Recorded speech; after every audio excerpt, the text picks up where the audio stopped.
Palakkad Kanjikode train ഇടിച്ച് വീണ്ടും കാട്ടാന ചരിഞ്ഞു. പന്നിമടയ്ക്ക് സമീപം ഇന്നലെ രാത്രി 11 മണിക്കാണ് അപകടമുണ്ടായത്. വാളയാർ കഞ്ചിക്കോട് പാതയിൽ ഒരു മാസത്തിനിടെ ഉണ്ടാകുന്ന രണ്ടാമത്തെ അപകടമാണിത്. നിഖിൽ പ്രമേഷ് നൽകും പാലക്കാട് നിന്നും കൂടുതൽ വിവരങ്ങൾ. നിഖിൽ, ഒരു മാസത്തിനിടെ ഉണ്ടാകുന്ന രണ്ടാമത്തെ അപകടം, രണ്ടാമത്തെ അപകടത്തിലാണ് ഇപ്പോൾ മറ്റൊരു കാട്ടാനയും ചരിഞ്ഞു എന്ന വാർത്ത വരുന്നത്. എന്താണ് അവിടെ സംഭവിച്ചത്? ഒപ്പം ഈ ലോക്കോ പൈലറ്റിനെതിരെ നടപടി വേണമെന്ന അല്ലെങ്കിൽ കേസെടുക്കണമെന്ന ആവശ്യം ഇപ്പോൾ വനവകുപ്പിന്റെ ഭാഗത്തുനിന്ന് ഉണ്ടായിട്ടുണ്ടല്ലോ, വിവരങ്ങൾ.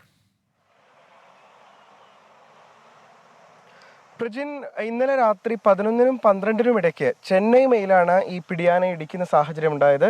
അതിന് പിന്നാലെ തന്നെ ഈ പിടിയാന ചെരിയുകയായിരുന്നു. നമുക്ക് ദൃശ്യങ്ങളിൽ തന്നെ കാണാൻ കഴിയും. ഇപ്പോൾ പാലക്കാട് DFO അവിടെ സംഭവ സ്ഥലത്ത് എത്തിയിട്ടുണ്ട്. നമുക്ക് അദ്ദേഹത്തോട് ഒന്ന് സംസാരിക്കാൻ സാധിക്കുമോ എന്ന് നോക്കാം. എന്തായാലും ഈ വിഷയത്തിൽ വനവകുപ്പിനെതിരെ നടപടി വേണമെന്നുള്ള തരത്തിലേക്ക്, ലോക്കോ പൈലറ്റിനെതിരെ നടപടി വേണമെന്നുള്ള തരത്തിലേക്ക് ഇപ്പോൾ വനവകുപ്പ് ആവശ്യം ഉന്നയിക്കുന്നുണ്ട്. കാരണം നിരന്തരം ഇത്തരത്തിൽ ഈ മേഖലയിൽ ഇതൊരു ആനകൾ നിരന്തരം കടന്നു പോകുന്ന ഇടമാണ്, നമുക്കറിയാം. എന്നിരിക്കെ പോലും ഒരു മാസത്തിനിടെ ഉണ്ടാകുന്ന രണ്ടാമത്തെ ഒരു ദാരുണമായിട്ടുള്ള ഒരു സംഭവമാണ്.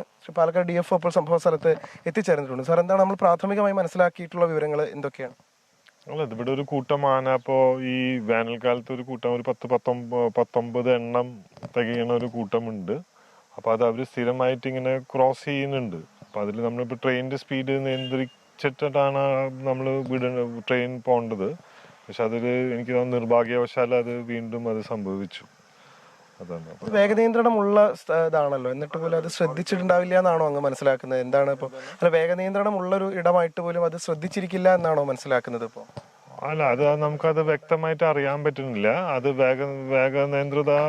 നിയന്ത്രണം നടത്തുന്നുണ്ടാവും. പക്ഷെ ഈ പറഞ്ഞ പോലെ ആനയും ഇതൊരു കൂട്ടത്തിൽ ഒരു 19 ആനകളുടെ ഒരു കൂട്ടാണ്. അപ്പോൾ ഇത് ഈ കുട്ടികളിനെയും മറ്റേനെയും രക്ഷിക്കാൻ വേണ്ടിയിട്ട് അതിന് കുറച്ചുകൂടി മുതിർന്ന ആനകള് അത് നമ്മൾ തിരിഞ്ഞ് പ്രതികരിക്കുന്ന ഒരു സാഹചര്യത്തിൽ തട്ടിയതാവാം. അത് നമുക്ക് വ്യക്തമായിട്ട് അറിയില്ല. ട്രെയിൻ തട്ടി കുറച്ച് കഴിഞ്ഞിട്ടാണെന്ന് തോന്നുന്നു ചെരിഞ്ഞത്. അതെ, ട്രെയിൻ ഒരു 10:30-10:45 കൂടിയാണ് തട്ടിയേക്കുന്നത്. ആന ചെരിഞ്ഞേക്കുന്നത് 2:15.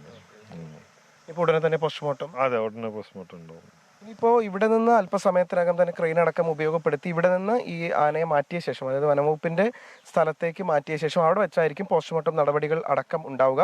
അതിനുള്ള ക്രമീകരണങ്ങളാണ് ഏർപ്പെടുത്തിക്കൊണ്ടിരിക്കുന്നത്. ഏതാണ്ട് 20 മുതൽ 30 വയസ്സ് വരെ പ്രായത്തിനിടയിലുള്ള ഒരു പിടിയാനയാണിത് എന്നുള്ളതാണ് ഇപ്പോൾ മനസ്സിലാക്കാൻ കഴിയുന്നത്. അത് ഇവിടെയാണ് പ്രജിൻ ആ ട്രാക്ക് ഉള്ളത്. ആ ട്രാക്കിൽ നിന്ന് ട്രെയിൻ ഇടിച്ച ശേഷം അവിടെ നിന്ന് നടന്ന് ഈ കുഴിയിൽ വന്ന് ചെരിയുകയായിരുന്നു. തലയ്ക്കാണ് അടിയേറ്റിട്ടുള്ളത്. ട്രെയിനിന്റെ നേരിട്ടുള്ള ഹിറ്റ് ഏറ്റുവാങ്ങിയിട്ടുള്ളത് തലയുടെ ഭാഗത്താണ്. അതുകൊണ്ട് തന്നെ വളരെയധികം പ്രയാസപ്പെട്ടായിരിക്കും ഇവിടെ വന്ന് ചെരിഞ്ഞിരിക്കുക. എന്തായാലും അല്പസമയത്തിനകം തുടർ നടപടികൾ സ്വീകരിക്കും. ക്രെയിൻ എത്തി ഈ ആനയെ ഇവിടുന്ന് വനവകുപ്പിന്റെ ഭൂമിയിലേക്ക് അല്പ ദൂരത്ത് തന്നെയാണ്, അവിടേക്ക് മാറ്റും. അവിടെ വെച്ചാണ് പോസ്റ്റ്മോർട്ടം നടപടികളടക്കം ഉണ്ടാവുക.